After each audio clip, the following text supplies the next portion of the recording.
वृत्त को इंग्लिश में हम लोग बोलते हैं सर्किल। वृत्त की परिभाषा को हम लोग देखते हैं, एक तल में स्थित उन सभी बिंदुओं का समुच्चय जिनमें से प्रत्येक बिंदु एक स्थिर बिंदु से एक ही अचर दूरी पर स्थित है वृत्त कहलाता है।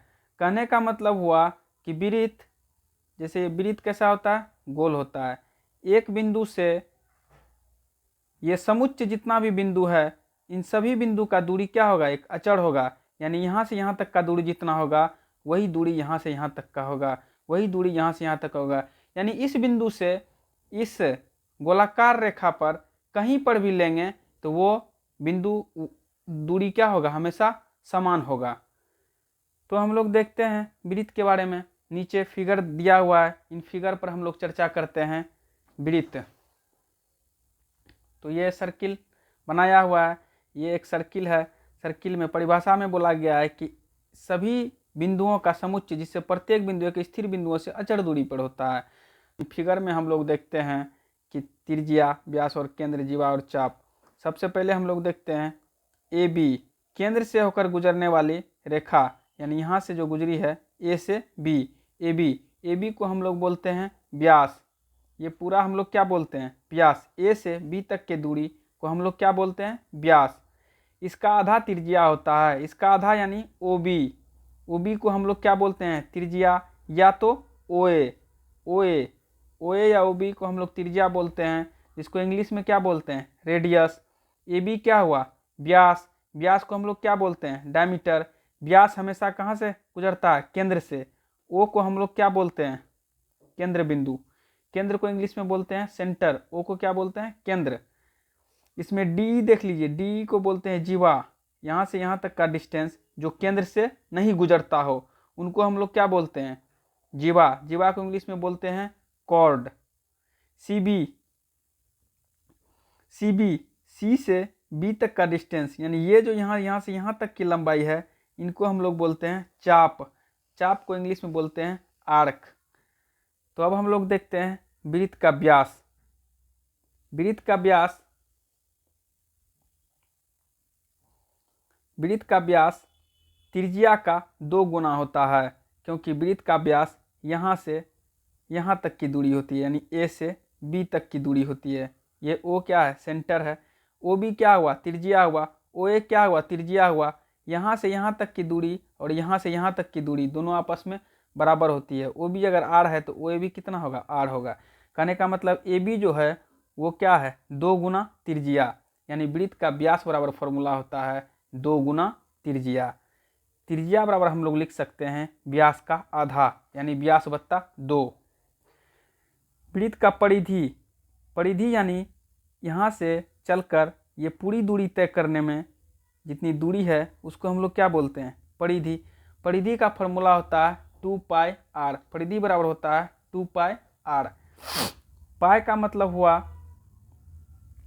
22/7। पाई का मान यहाँ पे हुआ 22/7, या तो हम लोग पॉइंट में बोल सकते हैं 3.14। आर का मतलब हुआ त्रिज्या, यानी रेडियस। अब देखते हैं वृत्त का क्षेत्रफल। वृत्त का क्षेत्रफल बराबर फॉर्मूला होता है पाई आर स्क्वायर। वृत्त का क्षेत्रफल बराबर होता है पाई आर स्क्वायर। पाई का मान आप ले सकते हैं 22/7 या तो 3.14, और आर का मान जानते हैं आप लोग, त्रिज्या बोलते हैं। अब देखते हैं हम लोग वलय यानी चक्राकार का क्षेत्रफल। ये जितना भाग कलर किया हुआ है इसका क्षेत्रफल निकालना है। तो इस टाइप के फिगर में सबसे पहले ये पूरे का क्षेत्रफल निकाल लीजिए। यहाँ से पूरे वृत्त का क्षेत्रफल का फॉर्मूला होता है पाई आर, कैपिटल आर स्क्वायर। और ये छोटे वृत्त को अगर घटा देते हैं तो इतना का एरिया निकल जाएगा। तो छोटे वृत्त का एरिया होता है पाई छोटी आर स्क्वायर। बड़ा वृत्त में छोटे वृत्त के एरिया को घटा दिए तो ये वलय यानी चक्राकार का क्षेत्रफल हो गया, यानी pi R square minus pi R square. इन दोनों में कॉमन है पाई को कॉमन ले लिए तो यहाँ हो गया capital R square minus small r square. बड़ी आर हो गया बड़ी वृत्त की त्रिज्या, छोटी आर हो गया छोटी यानी अंदर की त्रिज्या। अब हम लोग देखते हैं अर्धवृत्त। ये जो फिगर बना हुआ है इसको बोलते हैं अर्धवृत्त, यानी सेमी सर्किल। अर्धवृत्त वृत्त का आधा भाग उसको हम लोग क्या बोलते हैं, अर्धवृत्त।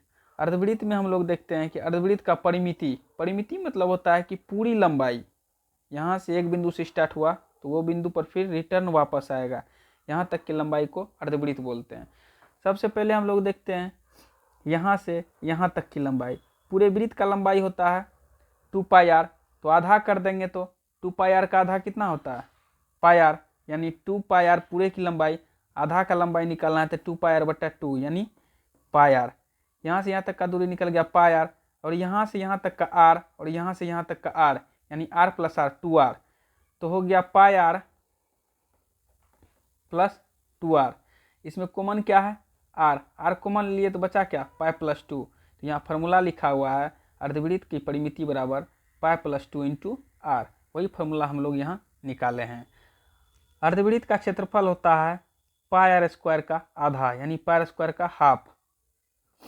कहने का मतलब वृत्त का क्षेत्रफल होता है πr², तो अर्धवृत्त का होगा πr² का आधा। यदि वृत्त की त्रिज्या को k गुणित कर दिया जाए तो परिधि k गुनी और क्षेत्रफल k² गुना होगा। थैंक यू दोस्तों, अच्छा लगे तो लाइक, सब्सक्राइब और शेयर कीजिएगा।